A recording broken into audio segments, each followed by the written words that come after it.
Blog Talk Radio. Hello, world. Welcome once again to Tuesday Talk with Key West Lou. I am your host, Louis Patrone. Big week. Lots of crazy things. A lot of very sorrowful and painful things have occurred worldwide, and we are going to discuss some of them tonight.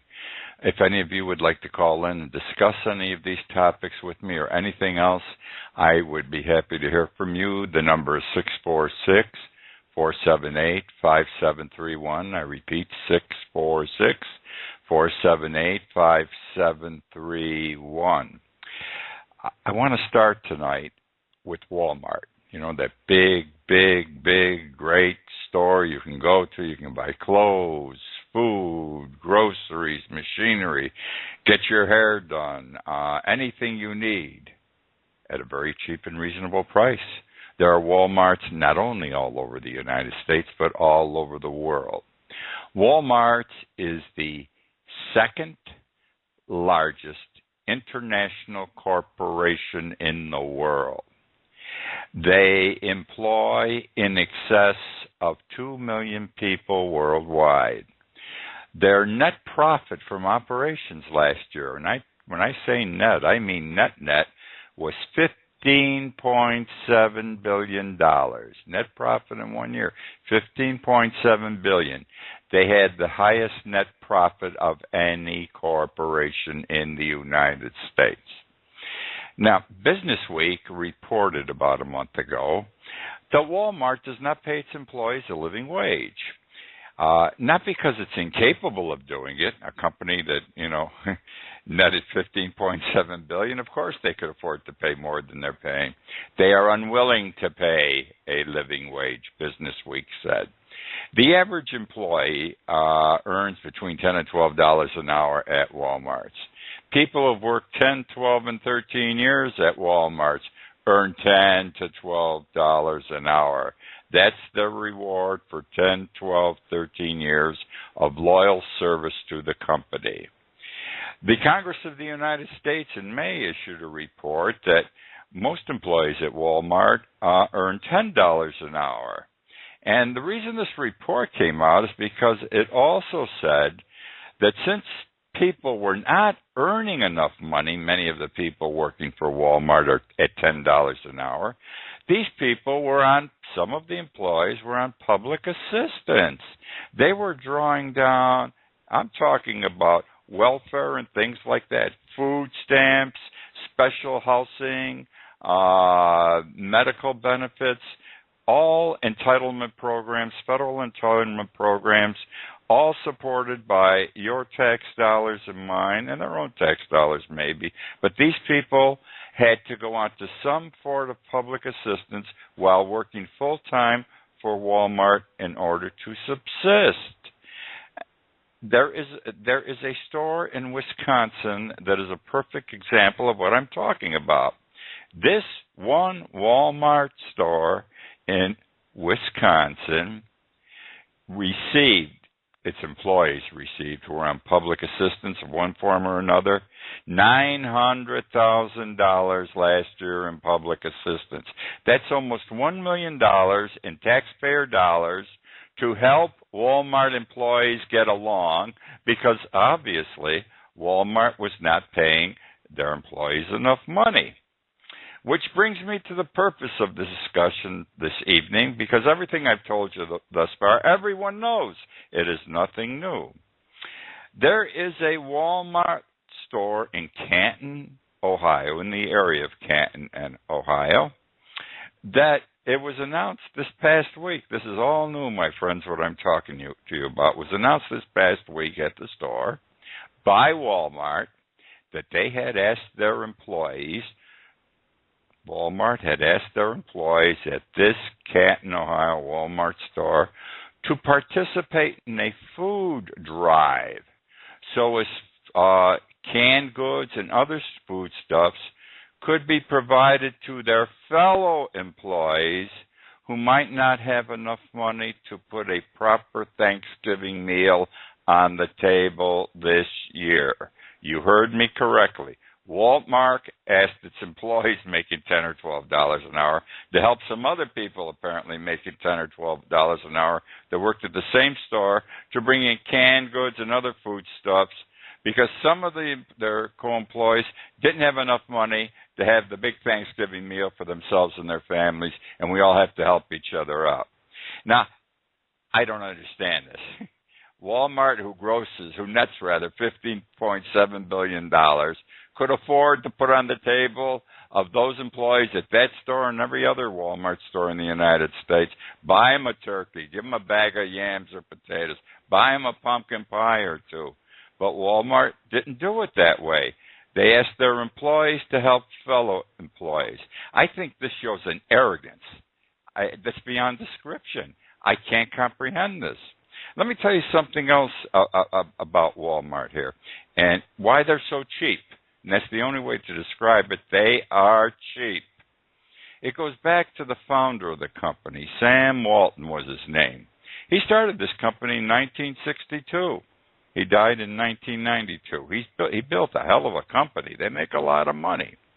But he did not believe in paying his employees a lot of money. That's the way one of the ways he made money, obviously.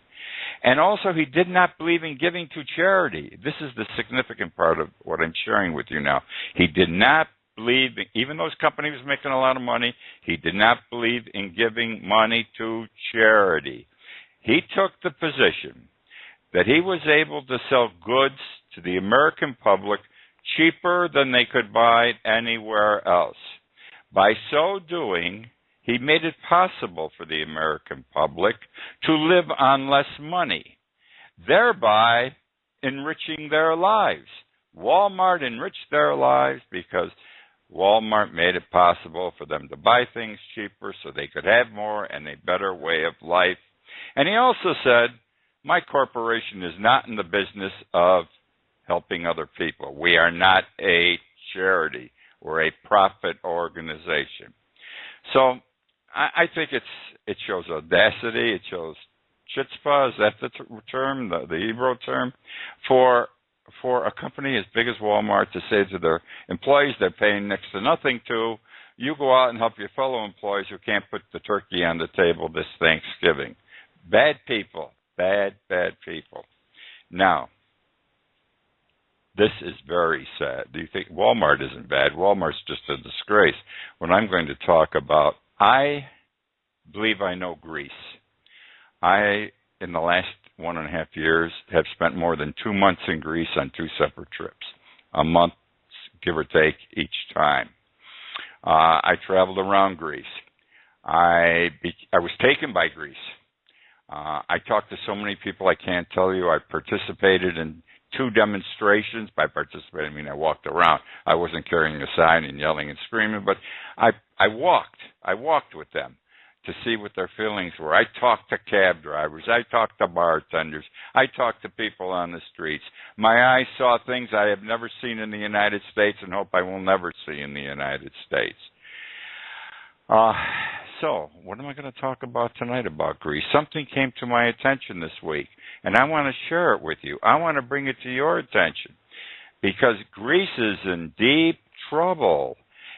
This Euro situation, imposed primarily upon them by Germany, is choking the people of Greece. They do not have enough money to eat, okay? It's very simple. They don't have enough money to eat. 27% of the people in Greece are unemployed.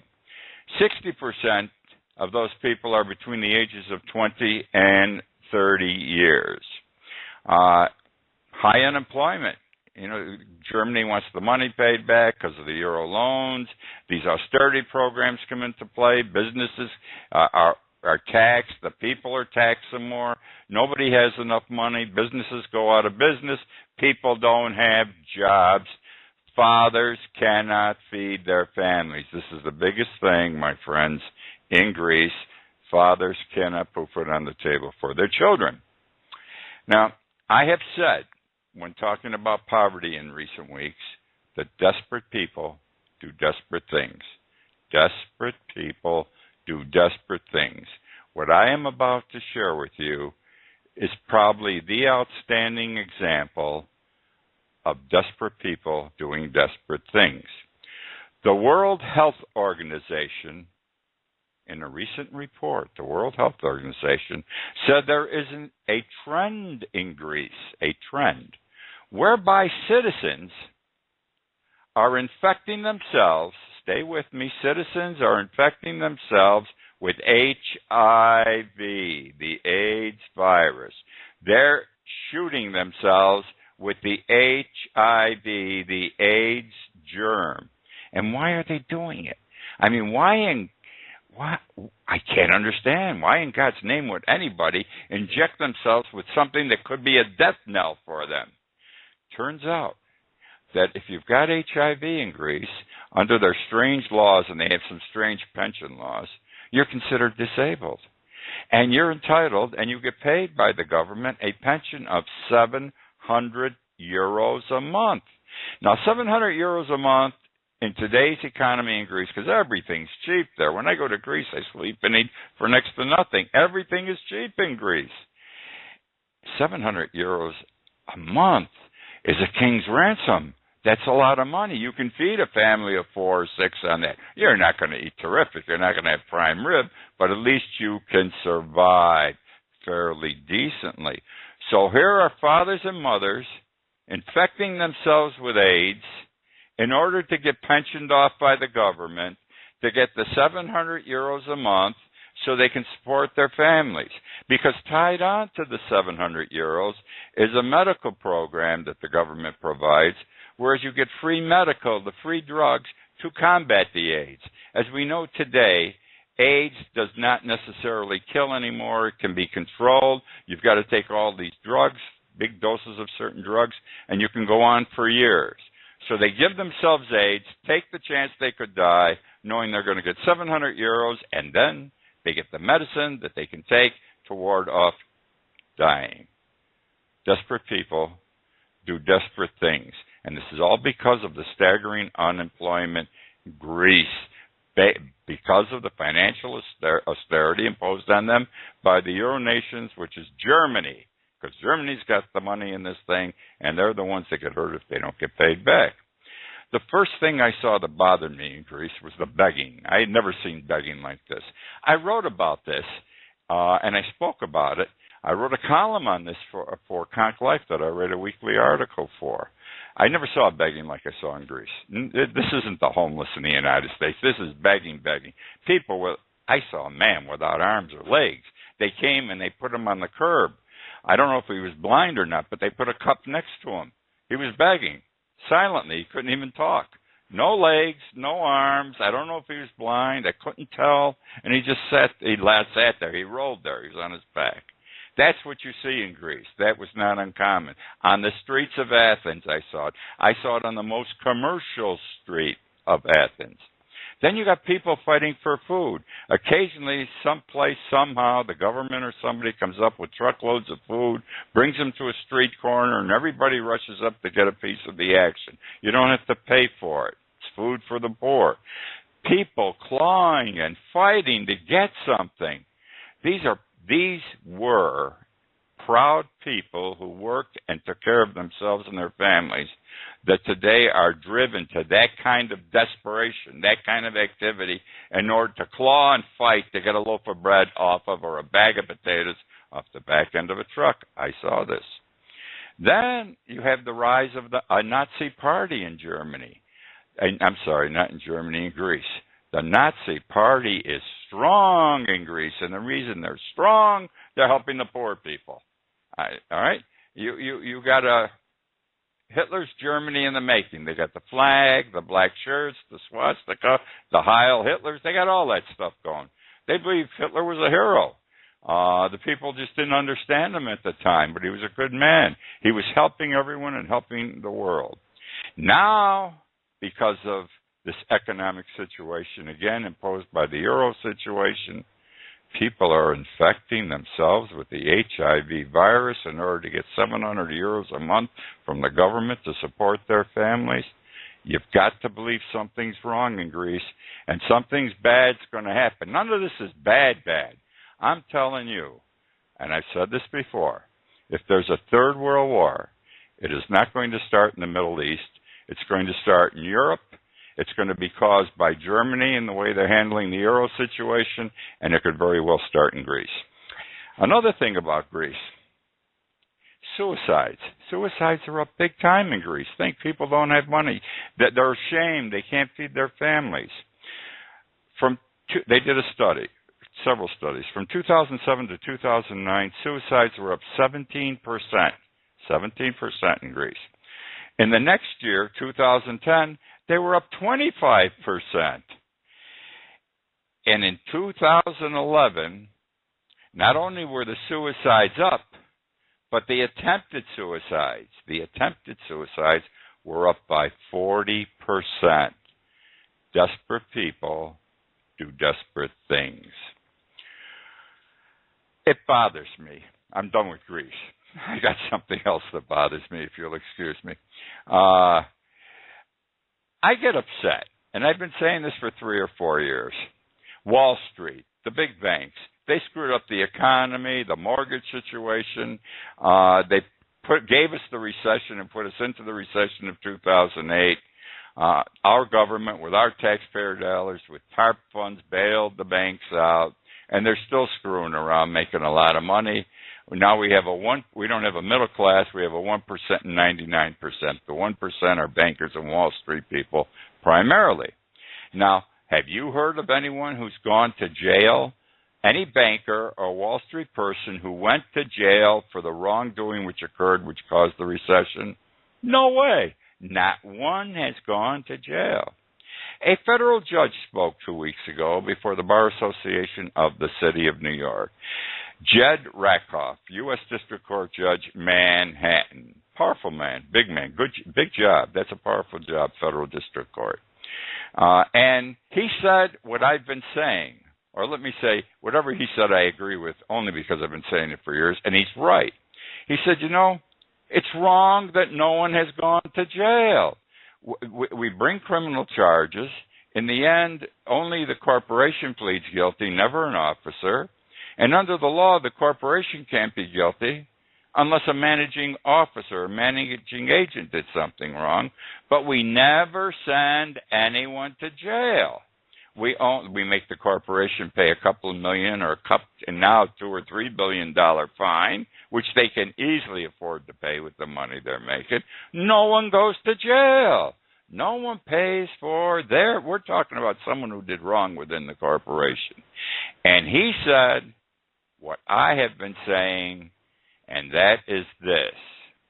You take one bank or Wall Street CEO, president, and you send him to jail, and ain't nobody else going to screw around anymore for a good 10 years. The fear of God will be put in all those CEOs and all presidents.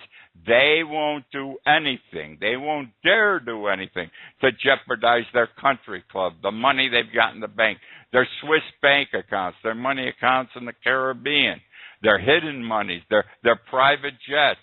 They're not going to give any of this up. They're not going to endanger it. So you punish one, and boy, ain't nobody going to do that ever again for a very long time.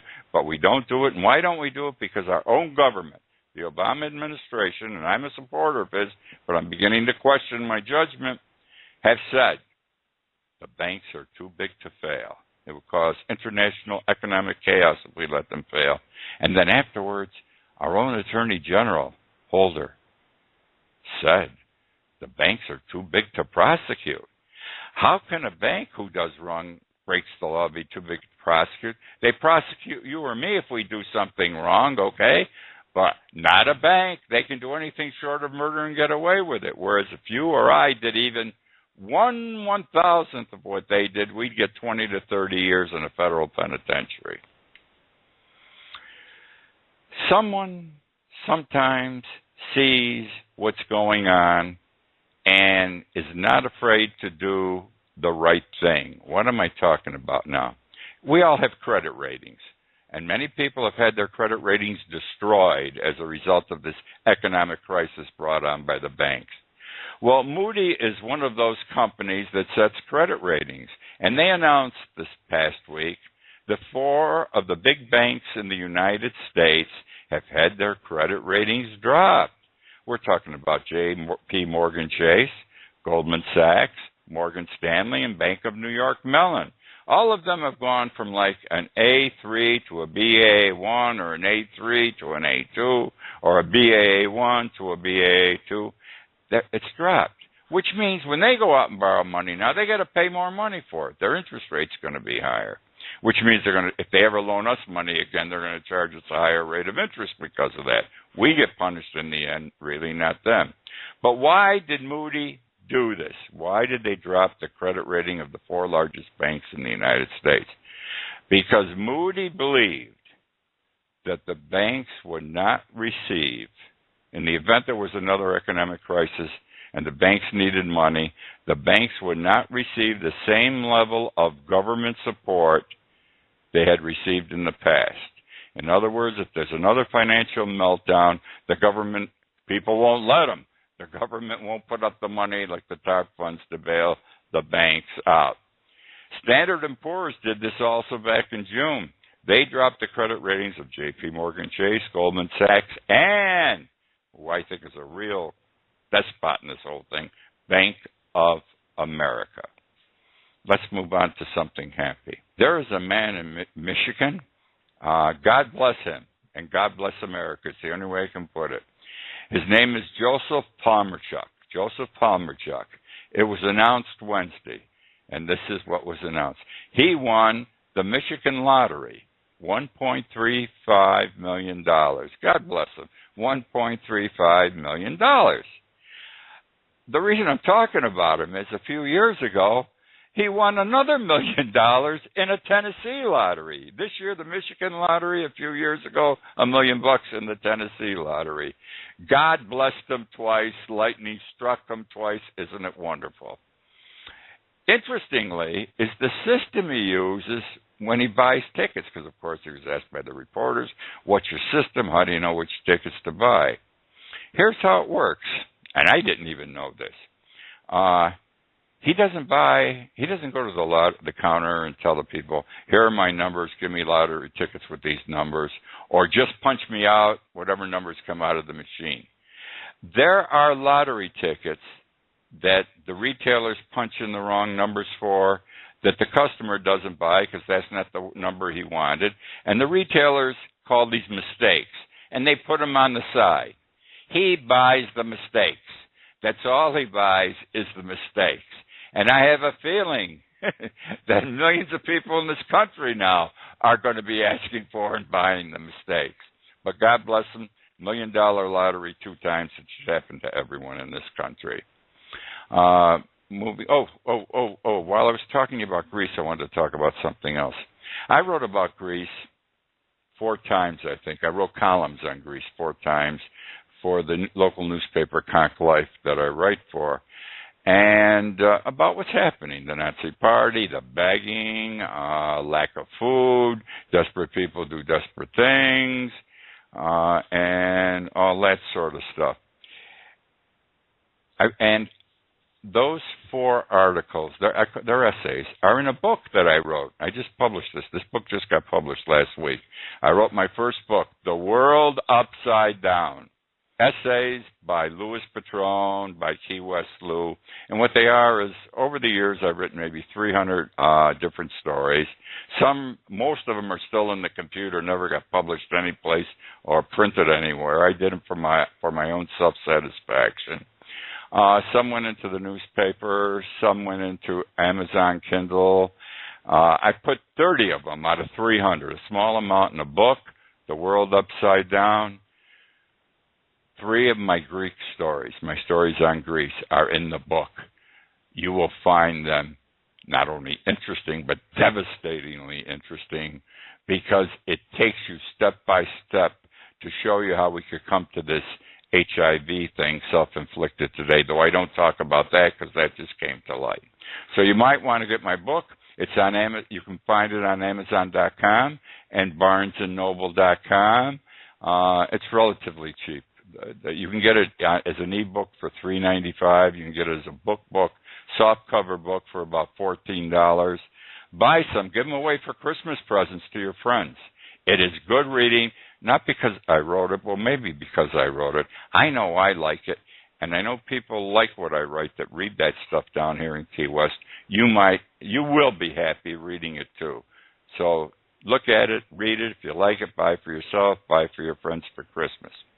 Okay, now we're going to move on to prisoners. We've got too many prisoners in jail. No other country in the world has as many people in jail as the United States. I think we have more people in jail than the other top 5 industrial nations in the world combined. We throw everybody in jail, and apparently that doesn't work because we keep building more and more jails and have more and more people going to jail. There are around 3,000 prisoners in the United States who are serving life sentences without parole, for bullshit crimes. The only way to describe them, nonviolent crimes. For example, 1996, Timothy Jackson, okay? He stole a jacket from a New Orleans department store, put it on, walked out, got arrested. Shoplifter. Cost of the jacket, $159. Sentenced to life without parole under Louisiana law. Will be in jail the rest of his life. 2004, Ronald Washington in Shreveport, Louisiana. By the way, the southern states are big in putting people in jail for life without parole for doing next to nothing. He went into a sports store and he stole 2 Jordan jerseys, which were on sale for $45 a piece. The prosecutor insisted he had to be prosecuted for $60 a piece, the cost if they were not on sale, which would bring the charges against him over $100, which made it a felony as opposed to a misdemeanor. He's found guilty. He's got a life sentence for those 2 jerseys without parole. Most states don't give the judge any discretion, by the way. The states have mandatory sentencing under the law, and the judge has to do it. Most of them are in the South that do it. There are 9 states that do it in this country. It's wrong. Not only is it wrong, it costs money, taxpayer dollars. I have told you repeatedly on this show and on my television show, and I have written, it costs an average of $85,000 a year to keep someone in prison. $85,000 a year. They don't pay for it, the person that's incarcerated. You pay for it, the taxpayer. New York City recently announced Rikers Island, it costs them $127,000 a year to keep a prisoner in Rikers Island, higher than the national average. The American Civil Liberties Union said because of these people in jail for minor crimes, doing life without parole, it is costing the taxpayers of this country an extra $1.8 billion. It's not right, and it's expensive for both reasons. For either reason, I don't care. We've got to look at these things and do away with them. I want to talk about school shootings briefly before I go to Thanksgiving, and that is this. I said this before, and I keep repeating it. In this country, the United States of America, there is one school shooting every 11 days. There is one school shooting every 11 days. When are we going to do something about it? It seems like never, but we must, unless we want our kids shot at once every 11 days. Thanksgiving this week, Thursday. I love Thanksgiving. I love holidays, but I'm going to enjoy sitting down with my daughter and grandchildren and eating the turkey and the stuffing and the gravy and the potatoes, and then feasting on the pumpkin pie, and then sitting on the couch to watch a football game and falling asleep. I love it, and I hope you get to enjoy it in some fashion that you like also, and you and yours have a very, very happy Thanksgiving. Thank you for joining me tonight. I'll be back next week, same time. Happy Thanksgiving.